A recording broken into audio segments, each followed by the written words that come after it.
तुम्ही पैसापणपासून सुरू केला होता. आपण संगमेश्वरला आलो. संगमेश्वरातून थोडंसं पुढं घडशीबाईंच्या म्हणजे गणेश कृपा हॉटेलपर्यंत रस्ता खराब आहे. गणपती उत्सव जेवढा कोकण आणि कोकणच्या लोकांच्या जवळ आहे आणि किती महत्त्वाचा आहे त्याची कल्पना मला बऱ्यापैकी आहे, कारण मी ही कोकणातीलच आहे. गणपती उत्सव 40-50 दिवसांवरती आला आणि मी आज तुम्हाला दाखवतो संगमेश्वरपासून रत्नागिरी हातखंबापर्यंतचा रस्ता कितपत झाला आहे आणि कितपत बाकी आहे. थोडासा लांब व्हिडिओ होईल, पण आपल्या लक्षात येईल की ज्या काही घोषणा झाल्यात आणि की रस्ता एवढा पूर्ण झाला आहे तेवढा पूर्ण झाला आहे, आज याला पूर्ण वेळ मिळेल. थोडासा व्हिडिओ लांब होईल, पण तुमच्या लक्षात येईल. पैसा फंड संगमेश्वरच्या 1-1.5-2 किलोमीटर अगोदरची शाळा आहे. तिथल्या ब्रिजचं काम अजून पूर्ण झालेलं नाही आहे. बहुतेक पुढच्या वर्षी पूर्ण होईल, गणपतीपर्यंत पूर्ण होणार नाही आहे. या रोडवरती ते पेवर ब्लॉक बसवायला लागलेत, जेणेकरून हा रस्ता तरी थोडाफार चांगला होईल. चला असंच पुढं जाऊया 1-2-3 टप्प्यामध्ये, म्हणजे संगमेश्वरातून सोनगिरीपर्यंत, सोनगिरीपासून आपण जाऊया उक्षी फाट्यापर्यंत आणि उक्षीनंतर हातखांब्यापर्यंत, ज्यात निवळी घाट असेल. रस्ता कितपत झाला आहे तुमच्या लक्षात येईल. थोडे मी शॉर्ट्स टाकणार आहे, जे फास्ट मूव्ह करतील रस्ता दिसेल तुम्हाला. बघा गणपतीत येताना रत्नागिरी संगमेश्वर रस्ता कितपत पूर्ण झाला आहे, कारण चिपळूणपर्यंत रस्ता खूप चांगला आहे. आता इथून आपल्या रस्त्याची सुरुवात होते.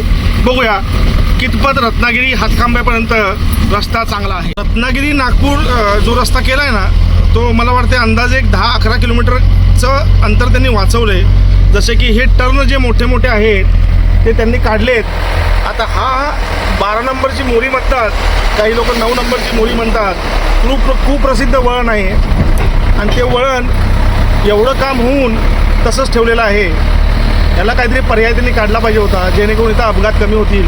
पण आता मात्र हे वळण जास्त धोकादायक झालेलं आहे, कारण अगोदरच हा यू टर्न होता, त्यात आणि शॉर्ट केला त्याला, हा पूल बांधला याच्यावरती आणि हे वळण आणि बारकं झालं आणि टर्न मोठा झाला. बघा आता कसा बसला टर्न हा. आता बहुतेक हा सरळ नेला तरी त्या बाजूने येणारा टर्न बसणारच आहे. चला आता बघूया संगमेश्वरच्या ब्रिजची अवस्था काय आहे. चला आता आपला प्रवास इथून सुरू होतो. आपण पोहोचतोय संगमेश्वर ST स्टँडवर, म्हणजे मुख्य बाजारपेठ. इथे काम चालूच आहे, पाऊस आला तरी पण काम बंद केलेलं नाही. महत्त्वाचा मुद्दा समोर एकच मांडायचा आहे की आता गणपतीत आणि सुट्टीच्या वेळी, शनिवार रविवार असू दे किंवा काही शिमग्याच्या वेळीही इथं खूप ट्रॅफिक जाम होते. आणि त्याचं कारण आहे की अरुंद पूल सोनवी ब्रिज जो जुना आहे त्याच्यावरून 2 ट्रक क्रॉस होत नाही आहेत. मग मला असं वाटतंय की ह्यांनी हा ब्रिज दोन्ही बाजूनं बांधतायत. एखादा ब्रिज लवकरात लवकर यांनी पूर्ण करावा, जेणेकरून ट्रॅफिक जाम होणार नाही आहे असं मला वाटतंय. बघा एक तरी ब्रिज त्यांनी पूर्ण केला पाहिजे होता, जेणेकरून ट्रॅफिक सुरळीत होईल. पण दोन्ही पूल पूर्ण करायच्या नादात एकही झालेलं नाही आहे. चला इथून पुढं आपला प्रवास सुरू होतो. पैसापणपासून इथपर्यंत रस्ता खूप खराब आहे आणि इथं या गणपतीत ही ट्रॅफिक जाम होण्याचे चान्सेस खूप आहेत. चला आता पुढं जाऊया. थेट पैसाफंडपासून संगमेश्वर क्रॉस करून तुम्ही राजश्री पेट्रोल पंपाच्या 100-200 मीटर अलीकडं एवढा रस्ता खूप खराब आहे. इथं वाहतूक संत होणार आणि सोनवी ब्रिजमुळे ट्रॅफिक जाम होणार. आता इथून दोन्ही लेन सुरू आहेत. एक डायव्हर्जन दाखवले त्यांनी लेफ्टला जायचं, पण सिंगल लेन तरी व्यवस्थित सुरू आहे. ती कुठपर्यंत सुरू आहे थेट तुम्हाला तिथपर्यंत घेऊन जातो, म्हणजे व्हिडिओही लांब होणार नाही आणि तुम्हाला कल्पनाही येईल. चला मग जाऊया थोडंसं चांगल्या रस्त्यावरती आता प्रवास करूया. संगमेश्वरच्या अगोदर धामणीतील HP चा पेट्रोल पंप लोधांचा आणि हा राजश्री पेट्रोल पंप हा रत्नागिरीतील सर्वात सुंदर ठिकाण असलेला पंप आहे. आणि पावसाळ्यात तर ह्याची सुंदरता द्विगुणित होत्या. या इथं डिझेल पेट्रोलही चांगलं मिळतं. मी स्वतः इथं घालतो पेट्रोल धामणीत आणि इथे. संगमेश्वर नंतर जिथं रस्ता चांगला चालू होतो त्याच्या डाव्या बाजूलाच आहे HP चा पंप हा. आता इथून पुढे रस्ता चांगला आहे कुरधुंडा गावापर्यंत. चला थोडंसं दाखवतो तुम्हाला. त्याच्या पुढं किती रस्ता कितपत झाला आहे तुम्ही ठरवा, कमेंट करून नक्की सांगा. मित्रांना शेअर करा, जेणेकरून गणपतीमध्ये प्रवास सुखकर होईल. थोडा व्हिडिओ लांब होईल, पण जर तुम्ही खरोखर गणपतीमध्ये प्रवास करणार असाल ना या रस्त्यानं, तर व्हिडिओ पूर्ण पहा. हे आले कुरधुंडा गाव. इथून काम परत चालू केले त्यांनी. हे थांबलं होतं मधी, म्हणजे वर्ष दीड वर्ष थांबलं होतं. परत काम चालू केले त्यांनी, पण इथपर्यंत संगमेश्वरातून कुरदुंड्यापर्यंतचा रस्ता खूप चांगला आहे. मध्ये फक्त थोडासा एका जागेवरती त्यांनी खड्डे तसेच ठेवले, ते भरतील बहुतेक गणपतीपर्यंत. आता इथून मला वाटते पुढं ह्या पुढच्या टर्नपर्यंत म्हणजे 1-1.5 किलोमीटरचा रस्ता हा असाच आहे, खराब आहे. आणि त्याच्या पुढे कसा आहे बघूया.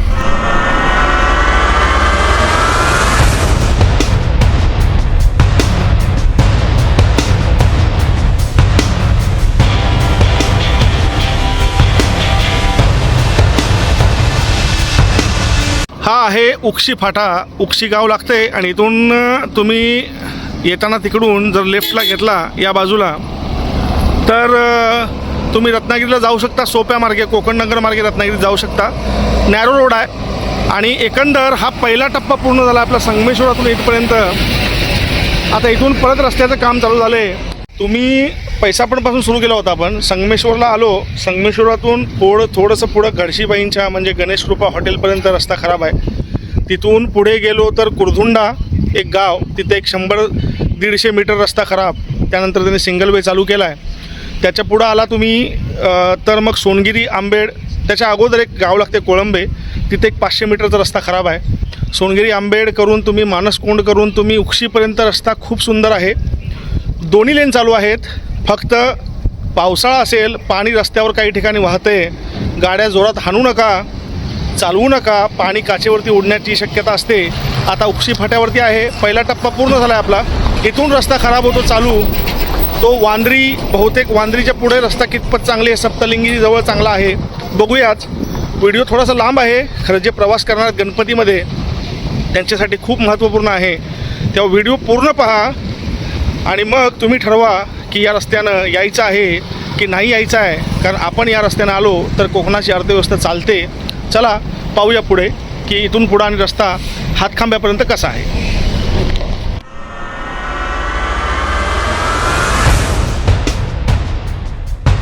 आता जसं आपण सप्तलिंगी ब्रिज सोडून वांद्री ते सप्तलिंगी 1 नंबर रस्ता आहे. कुठंही डायव्हर्शन खड्डा नाही आहे. दोन्ही लाईन जवळजवळ चालू आहेत. पण सप्तलिंगीच्या पुढे 1-1.5 किलोमीटर आल्यानंतर थोडासा हा खराब रस्ता चालू होतो. आणि हा कितपत आहे बावनदीचा आपण दुसरा टप्पा धरूया किंवा निवळी दुसरा टप्पा धरूया आणि बघूया हा रस्ता कितपत खराब आहे. इथं थोडंसं मला वाटत नाही की गणपतीपर्यंत हे काम पूर्ण होईल. तुम्ही येताना थोडंसं हळूया. रस्ता चांगला असेल तर पुढेही चांगला असेल याची शाश्वती नाही आहे. डायव्हर्शन असू शकतं, काम हे करताय तिथं, पण गणपतीपर्यंत मला वाटत नाही की हा रस्ता जो आता हा खराब आहे हा चांगला होण्याची शक्यता आहे. चला पुढं पाहूया आता.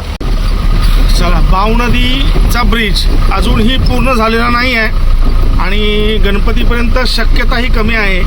इथंही ट्रॅफिक जाम होतं आहे. आणि जर तुम्हाला लांजा, राजापूर आणि सिंधुदुर्गकडे जायचं असेल तर बावनदीनंतरचा तो शॉर्टकट तुम्हाला माहीतच आहे, जो पालीमध्ये बाहेर निघतो तो या ब्रिज नंतरच आहे. आता हा रस्ता ही गणपतीपर्यंत शक्यता फार कमी आहे की हा पूल पूर्ण होईल. चला आता जाऊया पुढं, निवळी घाटाची जराशी माहिती घेऊया. बाकी हा रस्ता तुम्ही पाहिलाच आहे. म्हणजे एकंदर सप्तलिंगी ब्रिज नंतर एक 3-4 किलोमीटर रस्ता भरपूरसा खराब आणि थोडासा चांगला तुम्हाला मिळेल. एकंदर बावनदीपासून जे आपण निवळी घाट चढायला सुरुवात करतो तो थोडासा खराब आणि टोलबूथच्या 500 मीटर अलीकडचा हा पॅच थोडासा खराब आहे. बाकी निवळी घाट हा रस्ता दोन्ही बाजूनं दुतर्फा चांगला आहे. आता टोलबूथजवळ थोडासा हा खराब आहे, 100 मीटरच्या आसपास असेल. आणि पुढं बघूया आता निवळी आणि मग हातखांबा, मग आपला प्रवास संपतोच. इथपर्यंत पाहिल्यामुळे आभारी आहे. निवळी घाट पूर्ण चांगला आहे, फक्त टोल नाक्याच्या इथं आणि बावनदीच्या सुरुवातीला थोडासा खराब. आता निवळी फाट्यावरती पोचलो आहे. इथून एक राईटला जातो गणपतीपुळेसाठी. आत्ताच मला कोणतरी कमेंट केला होता, वाचला मी, की या रोडला CNG पंप आहेत का? आहेत. संगमेश्वराचाही आहे, धामणीलाही आहे आणि तुम्ही त्या मार्गे गेला तर ऑनलाईन पंपही फुणगुसला एक आहे. मग निवळी फाट्यावरती आहे आणि हातखांब्यावरती सुद्धा आहे, रत्नागिरीत सुद्धा आहेत. आता निवळी फाट्यावरती इथं ब्रिजचं काम अजून सुरूच झालेलं नाही आहे. म्हणजे पूर्ण व्हायचं भाग तर खूप लांबचा. आता निवळी फाटा ते हातखांबाचा रोड दाखवला की हा आपला व्हिडिओ पूर्ण होणार. आणि मग तुम्हीच ठरवायचं आहे की या मार्गे यायचं आहे की नाही यायचं आहे आणि कितपत आपला रत्नागिरी संगमेश्वर महामार्ग पूर्ण झाला आहे. सर्वस्वी तुमच्यावर सोडतो मी. कमेंट करून नक्की सांगा की हा व्हिडिओ कसा वाटला. निवळीपासून भोके आणि इथं हातखंबा रस्ता दोन्ही बाजूनं चांगला, फक्त निवळी गावात पुरताच जरासा रस्ता खराब आहे तो. एकंदरीत आपण हातखंब्याला पोहोचलो आहे. आता फक्त शेवटला इथपर्यंत जर तुम्ही पोहोचला आहे तर मात्र त्याच्या पुढचं एक 15-20 सेकंड माझं ऐकून घ्या आणि मग तुम्ही ठरवा. गणपती उत्सव जेवढा कोकण आणि कोकणच्या लोकांच्या जवळ आहे आणि किती महत्त्वाचा आहे त्याची कल्पना मला बऱ्यापैकी आहे, कारण मी ही कोकणातीलच आहे. एवढाच एक प्रयत्न होता की तुम्ही जी येता ना गाड्या घेऊन, तर तुम्हाला आता सोशल मीडियावरती ऊत येईल जसं जसं गणपती जवळ येईल की रस्ता असा आहे, रस्ता तसा आहे, रस्ता खराब आहे, रस्ता बंद आहे. मी एक छोटासा प्रामाणिक प्रयत्न केला आहे आणि जेवढे माझे फॉलोअर्स आहेत त्यांना चांगलं माहीत आहे की मी अतिशयोक्ती कधीही बोलत नाही आणि हा रस्ता तुम्हाला दाखवला आहे मी. आता सर्वस्व तुमच्यावर आहे, तुम्ही ठरवायचं आहे किती % पूर्ण झाला आणि किती नाही झाला. आता थोडक्यात सांगायचं म्हणजे मुंबई ते चिपळूण मी रस्ता चांगला आहे असं गृहीत धरतो. आता इंदापूर असू दे, माणगाव असू दे, ते रस्ता तुम्ही जरा चेक करा, त्याच्याबद्दल मला माहिती नाही आहे. पण धामणीपासून संगमेश्वर ते रत्नागिरी हातखंबापर्यंत मी रस्ता तुम्हाला दाखवला आहे. चिपळूण संगमेश्वर अतिउत्तम रस्ता आहे. त्याच्यापुढं थोडासा संगमेश्वरपर्यंत 3 किलोमीटर खराब, त्यानंतर कुरदुंड्यामध्ये थोडासा 500 मीटर खराब, त्यानंतर सोनगिरी आंबेड रस्ता चांगला आहे. त्यानंतर पुढं आलो की आपण वांद्रीमध्ये एक 500 मीटरचा खराब, उक्षी फाट्याच्या पुढे एक 500 मीटरचा खराब, त्याच्या पुढं आलो की सप्तलिंगीपासून बावनदीपर्यंत एक 1.5 किलोमीटर रस्ता खराब, निवळी घाट अतिउत्तम, निवळी गावामध्ये एक 500 मीटरचा रस्ता खराब आणि मग हातखंब्याला तुम्ही पोहोचताय. मला असं वाटते की एक अंदाजे 3-4 किलोमीटर 5 किलोमीटर रस्ता या 30-1 किलोमीटरमध्ये खराब आहे. बाकी रस्ता चांगला आहे, तुम्ही येऊ शकता. मी माझं मत मांडलं आहे, प्रामाणिक प्रयत्न केला आहे आपल्या मित्रांपर्यंत पाठवायला आणि येताना काळजीपूर्वक या एवढी अपेक्षा. चला भेटूया आणि एखाद्या माहितीपूर्ण व्हिडिओमध्ये. पाहिल्याबद्दल पुनश्च आभारी आहे.